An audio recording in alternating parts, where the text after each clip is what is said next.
Hello and welcome to Slice of Ace. I realised the other day that I haven't done a video requested by my viewers in a while, so that's what I'm going to do today. If you want me to talk about something in particular, then please sure to leave a comment down below and I'll eventually get to it. That being said, I'll start this episode by reading out the tweet and then go from there.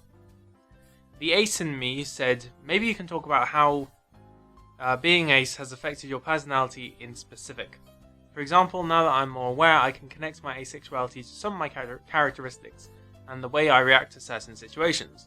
I just thought I was some weird kid earlier. I definitely understand thinking that you are weird because of being asexual and not knowing that asexuality is a thing. Before I found out about asexuality and before I came out, I definitely thought that there may be something wrong with me, because there is that sexual attraction that everyone else around you is feeling and you don't feel it, and people notice that in you. At least they did in me, and they tell you that you're weird, and they tell you that everyone feels this way, so you must feel this way as well. And if you don't know that asexuality exists, then yes, you can feel weird, you can feel broken. But to be honest, I kind of took it in my stride when I was younger. Out of all the things people teased me for, my asexuality or my lack of interest in sex never really bothered me. Because honestly, I thought they were making it up.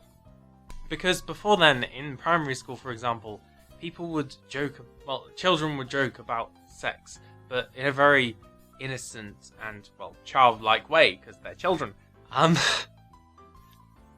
And I thought that the stuff they were talking about wanting sex in secondary school was just a natural evolution of that. And yes, sometimes I did hear, I guess, gossip about people having sex, and I just dismissed it. I think I was more concentrating on not being noticed and getting good grades, so yeah, I didn't really pay it much mind. One thing I think my asexuality influences about my personality is how I react to sexual situations and sexual topics. So I have a tendency to approach sex in a very matter-of-fact way.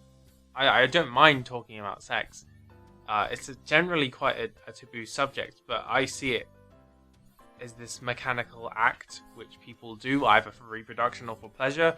Whatever they want to do, it's not something that interests me. So talking about it doesn't bother me.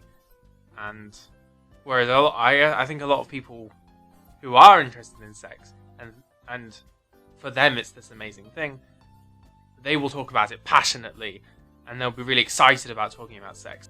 Whereas I wouldn't be like that. I can't be like that. I can't really be excited for sex. I don't find sex funny or like sexual jokes and things. Just an activity like any other activity, in my opinion. And linking to that is that in terms of sexual jokes and sexual advances, I guess, I don't notice them as much.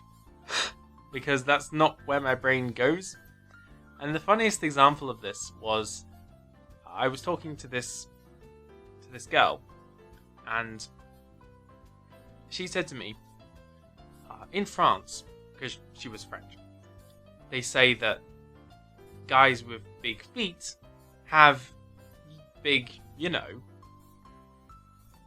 And I understood the link she was making because that they say that here too. And if you don't know what I'm talking about, then good for you. And then she said to me, "You have big feet." And I thought, oh, that's a very odd observation to make. I don't remember what I said. I think I just said, "Oh, okay," and then stopped talking. And a few days later, I was thinking about it, and I was thinking, why would someone bring that up? and make that observation. Like, you have big feet, so you must have a big penis. And it occurred to me that maybe she wanted to have sex with me. I don't know. Is that what people do? Is that a typical thing? Or was she... I don't know. It was really odd. Tell me what you think. Do you think she was coming on to me? I was really confused. I still am to this day. Do people actually do that? Yeah. But looking back, I found it quite funny that someone would say that. I was very uncomfortable in the moment. In terms of not just being asexual, but knowing my asexuality and understanding my asexuality, I think I'm more comfortable now going into a relationship because I know what I want sexually in a relationship, which is nothing, arguably, but I'm able to articulate that to someone, articulate that to a potential partner, so that there won't be any misunderstanding, and I can set boundaries straight away, which I think is a very important thing to do, and I don't think that's something I would be able to do if I didn't know about asexuality and that it was a valid orientation. If I just thought I was gay, then I think that I would feel obliged and expected to act accordingly, act sexually, and do these sexual things even if I don't want to. So knowing that I'm asexual, and knowing that asexuality is a valid orientation, helps me feel comfortable talking about my boundaries and not feeling bad for setting them in the first place.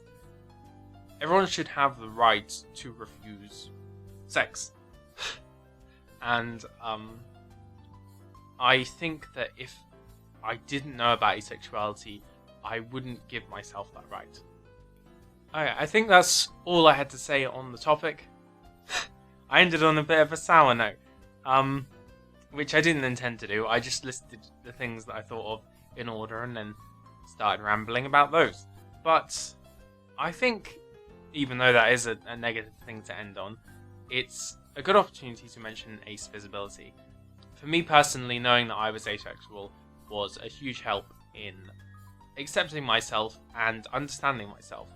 I didn't even really accept myself as gay until I knew about asexuality, because I didn't feel sexual.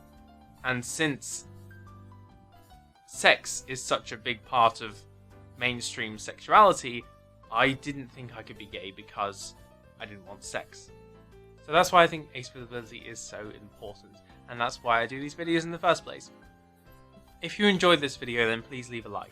I post videos every Saturday, so if you want to see more, then feel free to subscribe. That is all I had to say today. Have a wonderful day, and I shall see you next time. But I thought it was hilarious once I realised. That being said, I'll start by reading out the tweet that was tweeted at me.